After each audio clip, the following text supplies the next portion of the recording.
Il y a une question que presque personne se pose vraiment. Est-ce que ma vie ressemble à ce que je pense? Pas en théorie, dans les faits, chaque jour.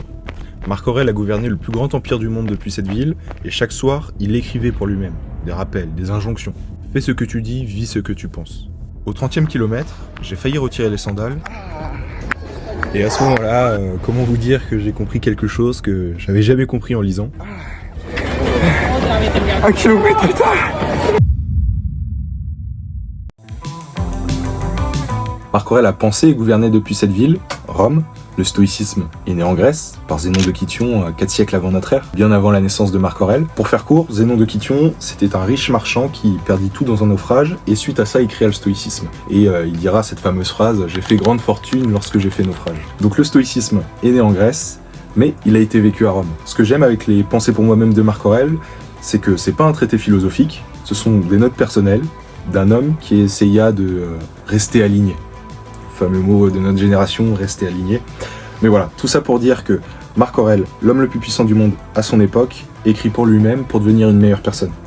Rien que ça envoie une image forte. Penser sa vie et vivre sa pensée, disait André Comte-Sponville, c'était le combat quotidien de Marc Aurèle, c'est également le mien. Pourquoi Rome? C'est vrai qu'on me pose aussi cette question. J'aime bien cette idée de Paul Graham qui dit que chaque ville a un message caché pour nous. Et je trouve que le message que renvoie Rome, c'est souviens-toi. Memento mori, souviens-toi que tu vas mourir, souviens-toi que tu es éphémère. Quand on voit la beauté architecturale qui nous entoure, cette architecture millénaire, c'est ce que je ressens automatiquement.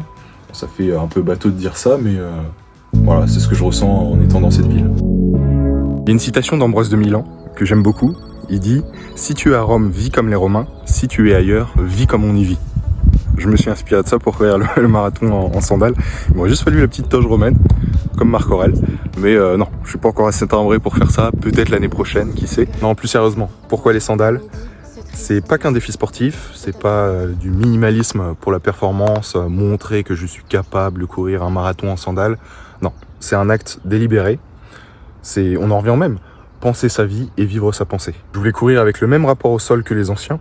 Nos chaussures modernes sont par définition très récentes. Je ne veux même pas parler des méfaits que ça entraîne, les chaussures. Je mettrai quelques photos à l'écran. La philosophie qu'il y a derrière, ça rejoint la philosophie stoïcienne, c'est chercher l'inconfort volontaire. C'est pas pour souffrir, c'est pas par pur masochisme, c'est justement l'inverse, pour ne pas avoir peur de souffrir. Se rapprocher de ses peurs, les événements qui nous font peur, pour changer la perception qu'on a sur les événements. Pour qu'on puisse se dire, quand l'événement arrive, ou en tout cas quand on se rapproche de nos peurs, que c'était pas si grave. La chose dont j'ai si peur n'est pas si grave, je meurs pas finalement. Les stoïciens appelaient ça préméditation malorum en latin, préméditation des mots, M-A-U-X, et finalement les sandales c'était ça. Et puis les petites sandales aux pieds, ça va être sacrément dur quand même. Pourquoi est-ce qu'il fait ça en sandales le type? Parce qu'il est taré. Il est taré, je veux dire. Il a bouffé du lion. It's trial. C'est parti mon kiki.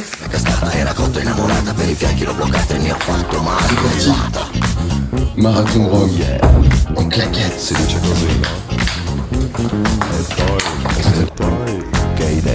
Mode trottinette. Bon, on va voir. Franchement, les 42 km avec les sandales, ça va pas être facile. Ça va être dur. Franchement, les 20 premiers kilomètres, je pense que ça va aller. Mais ça va être les 20 derniers. Les 20 derniers, j'ai jamais fait autant. Est-ce que ça a été une erreur? Probablement. Alors, réponse courte, oui, ça a bien été une erreur, je vous le confirme. Enfin bref. Mais bon, c'était pas prévu que je fasse le marathon. Finalement. Après, ça s'est fait quand même. L'arrivée se fera au Circo Massimo, Circus Maximus, c'est ce que vous voyez à l'écran là en fait, donc c'est le plus ancien hippodrome de Rome, et puis nous, on se dirige tout doucement vers notre sas de départ. Putain, c'est un délire. Le monde qu'il y a.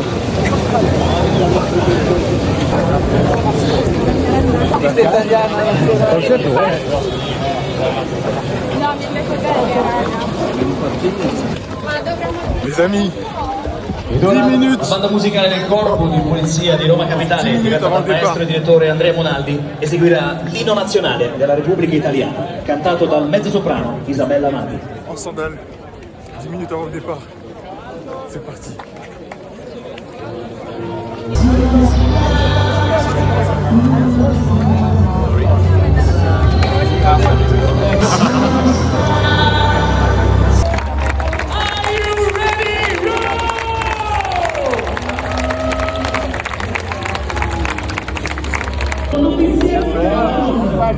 Ma prima voglio sentire la voce di tutta Roma! Fatevi sentire!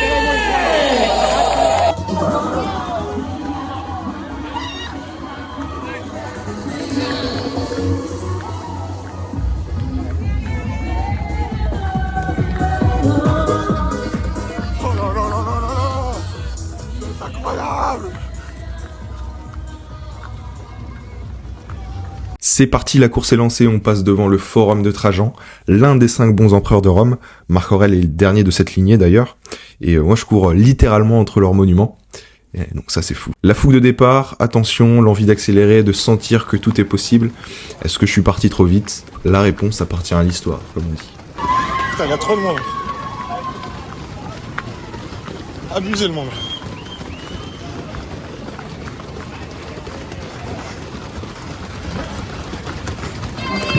Devant la statue de Marc Aurèle.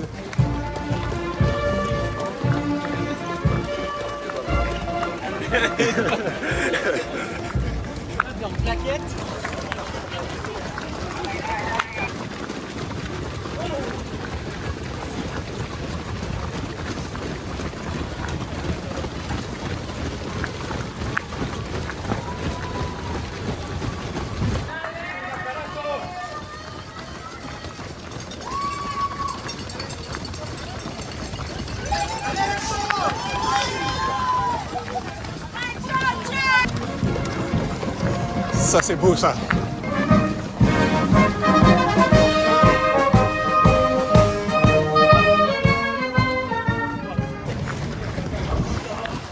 Kilomètre 2,5.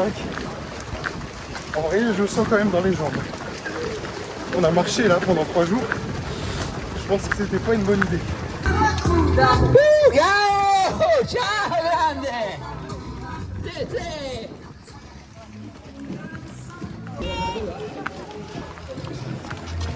Ça c'est bien, les gars.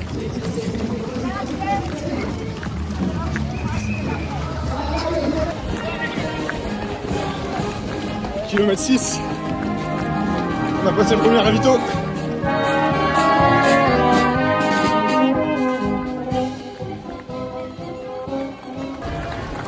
4,20 kg. Pour l'instant ça va.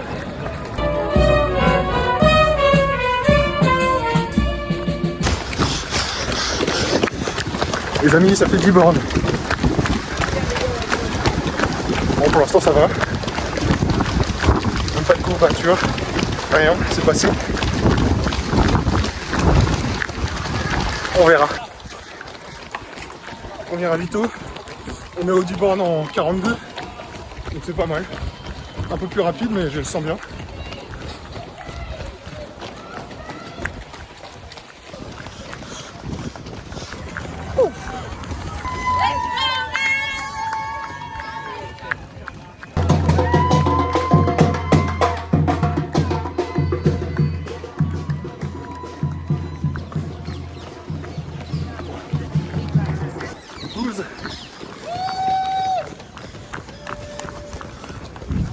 Bon, les Bretons, il y avait plus de drapeaux de la Bretagne que des drapeaux d'Italie. Il va falloir m'expliquer. Hein. Devant le tombeau d'Adrien. Mémorable. Ça, c'est mémorable. Le tombeau d'Adrien, un autre des 5 bons empereurs. Décidément, je cours entre les morts.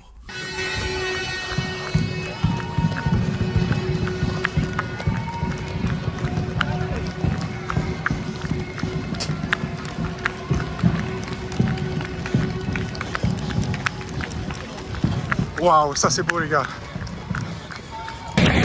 Des Bretons. Merci. Il y en a des Bretons. Ah, il y a que ça, il y a plus de drapeaux de Bretons que d'Italiens. Alors, vous l'avez entendu, je vous la remets. Pourquoi elle dit à Valentin d'y aller? Si vous aviez l'œil tout à l'heure, je cours avec le nom de Valentin sur mon dossard. J'ai pas trouvé de dossard à mon nom. Mon petit Valentin.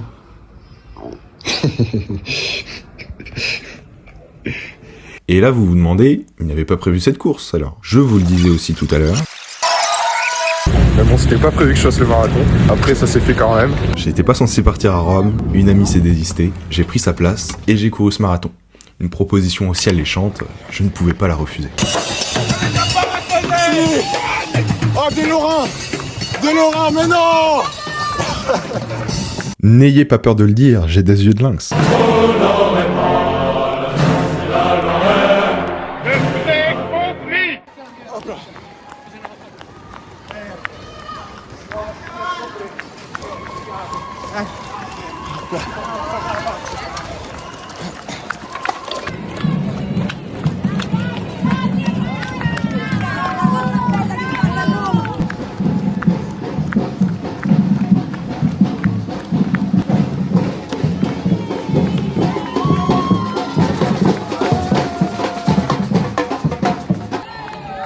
Ça, c'est fort, les gars. C'est plus fort que moi.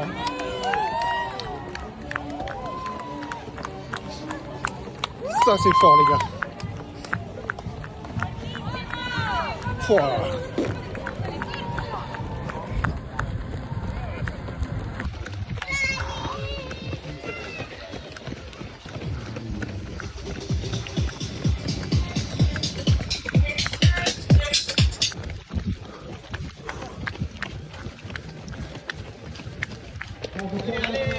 Grazie.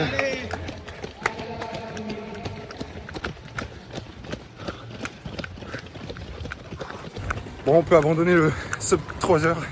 Impossible. J'ai des crampes, j'ai mal. Impossible d'accélérer. Mais au moins, je vais le finir. 7 km. Je reprends tout à l'heure.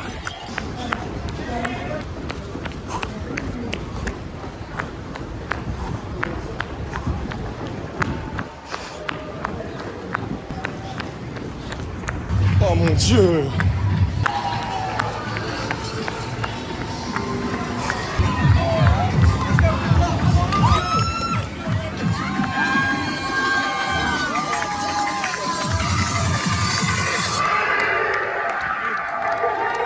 Merci.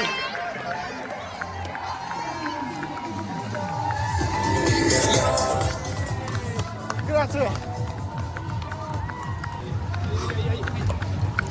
La FOMO.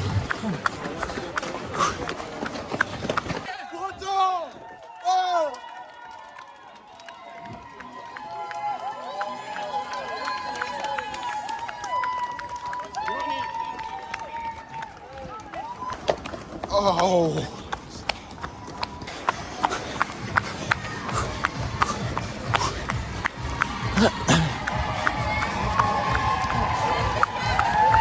Oh, les Bretons encore!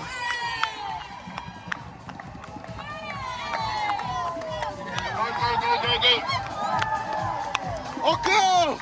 Des Bretons! Ouais!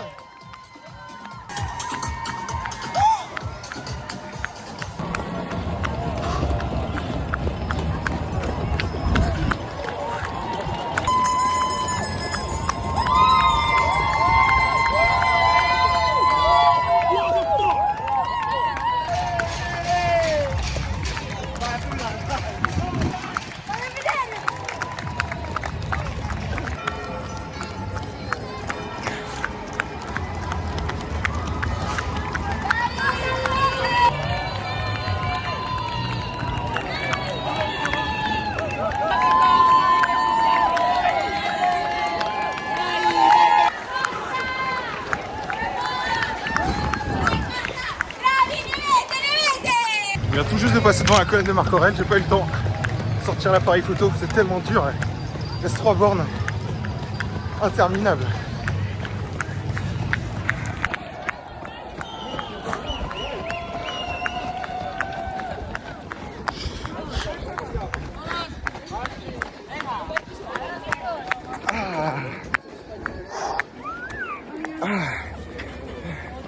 Un kilomètre plus tard.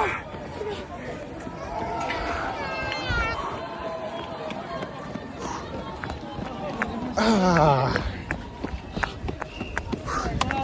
Grazie.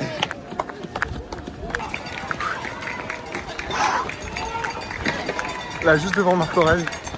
Je peux pas abandonner là. The best. Le meilleur empereur de Rome. Allez, dernier kilomètre.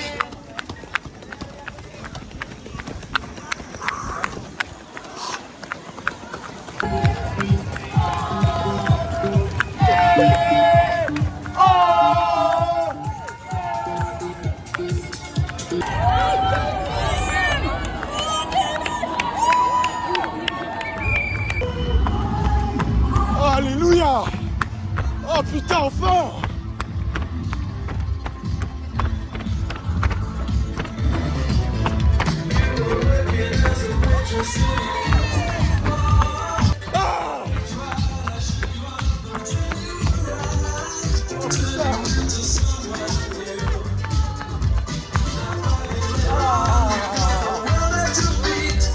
Ringrazio davvero di cuore di nuovo tutti i volontari, tutto lo staff che ci veramente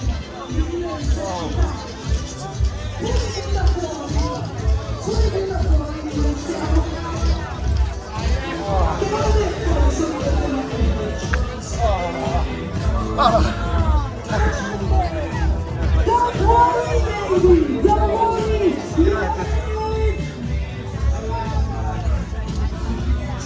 On l'a fait les gars.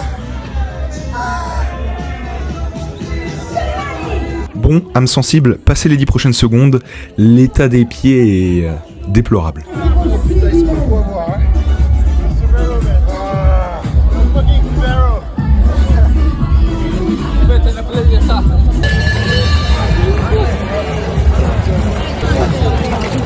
Grazie. Grazie.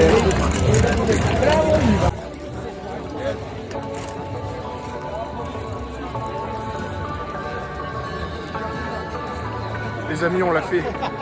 C'était très dur. Pour les intéressés, j'ai quand même fini le marathon en 3h12 selon Strava. Une pensée pour l'équipe médicale qui a remis mon pied en état. Et moi, j'écris le temps qui passe. Ce que j'aime avec le marathon, ma philosophie qu'il y a derrière, c'est qu'on a plusieurs vies. On a plusieurs vies en l'espace de 3-4 heures. Et ça, je trouve fascinant. Et on ne se sent en vie que parce qu'on s'injecte régulièrement une dose de risque. Et tout le monde a besoin de se rapprocher de la mort d'une façon ou d'une autre. Et le marathon, c'est ça, une façon choisie, délibérée, de se rapprocher de la mort, pas métaphoriquement, mais physiquement. Et les 5 vies que j'ai traversées en sont la preuve. Donc la vie 1, c'est l'euphorie. On va dire que c'est le kilomètre 0 à 10. Tu pars trop vite, tout le monde part trop vite, tu crois que tu vas finir en moins de 3 heures, comme ça a pu être mon cas. C'est la vie de l'excitation. C'est la vie de l'excitation, de l'illusion de tes propres forces. Tout le monde se ment sur son potentiel à ce moment-là. Et au kilomètre 5, peut-être 7, 8, j'étais typiquement ce type-là et je pense que c'est le moment le plus dangereux de la course. La deuxième vie, c'est la maîtrise. Kilomètre 10 à 20, tu te régules, tu résistes à l'envie d'accélérer et puis peut-être appeler ça ce qui dépend de toi. C'est-à-dire ne pas partir trop vite, garder ton rythme et refuser de partir avec le groupe. Parce que si tu pars avec le groupe, bah, tu pars trop vite. Et en plus, autour du kilomètre 15, c'était un peu le cas parce qu'il y avait les Bretons avec leur drapeau, la musique de la fanfare italienne. Vraiment, tout me poussait à partir plus vite, mais j'ai résisté. Et c'était peut-être la décision la plus importante de toute la course. La troisième vie, c'est le vide. Kilomètre 20 à 30, plus d'euphorie, pas encore le mur. C'est la vie la plus silencieuse et la plus honnête. T'es plus porté par rien, mais t'espères encore. C'est là où je me suis dit cette phrase, j'arrive au semi en 1h30, le sub 3 heures est encore possible. Courir le marathon en dessous de 3 heures est encore possible. Et il y a quelque chose d'étrange dans cette zone, c'est qu'il y a un mélange. Il y a un mélange d'espoir et de doute qui sont dans la même foulée. Tu espères finir en moins de 3 heures, mais tu as aussi le doute parce que ça veut dire qu'il faut garder le rythme, le même rythme donc, sur la deuxième partie. Et c'est là que tu te retrouves vraiment, c'est pas le toi enthousiaste du début, c'est le toi réel qui est confronté au réel tout simplement. La quatrième vie, le mur, c'est ma vie préférée, kilomètre 30-37, au moins en réalité il arrive au 27e kilomètre, mais La mort, chaque marathonien la connaît. Tout le monde a besoin de se rapprocher de la mort d'une façon ou d'une autre. Dans la vie ordinaire, on attend que la mort vienne à soi sous forme de crise, de rupture, de blessure. Le marathonien, lui, choisit son mur. Il sait qu'il arrive et il choisit volontairement de s'y confronter. La vie 5, la renaissance. Kilomètre 37 jusqu'à 42, donc jusqu'à la fin donc. Tu sais plus comment, mais t'avances. C'est plus de la volonté, c'est quelque chose de plus profond, c'est ce que j'appellerais fusionner avec sa part d'obscur. T'es plus séparé de toi-même. Quelqu'un a mis la médaille autour de mon cou, j'ai pleuré, et la première pensée qui m'est venue, c'est pas la fierté, pas le soulagement, c'est memento mori. Souviens-toi que tu vas mourir. Rome m'avait prévenu dès le départ du message qu'elle essayait de me transmettre. Souvenez-vous quand je disais ça au début de la vidéo. Les questions qui me viennent automatiquement quand c'est difficile, c'est pourquoi je m'embrouille avec mon entourage? Pourquoi j'attends? Pourquoi j'ai peur de certaines conversations? 42 km en sandales sur les pavés de Rome pour comprendre que la vie est courte, que la plupart de nos angoisses ne méritent pas ce qu'on leur cède. C'est pas la médaille qui compte, c'est les 5 personnes que j'ai été pour arriver jusqu'au marathon. Absolute Cinéma. Sur ces beaux mots, c'est la fin de la vidéo.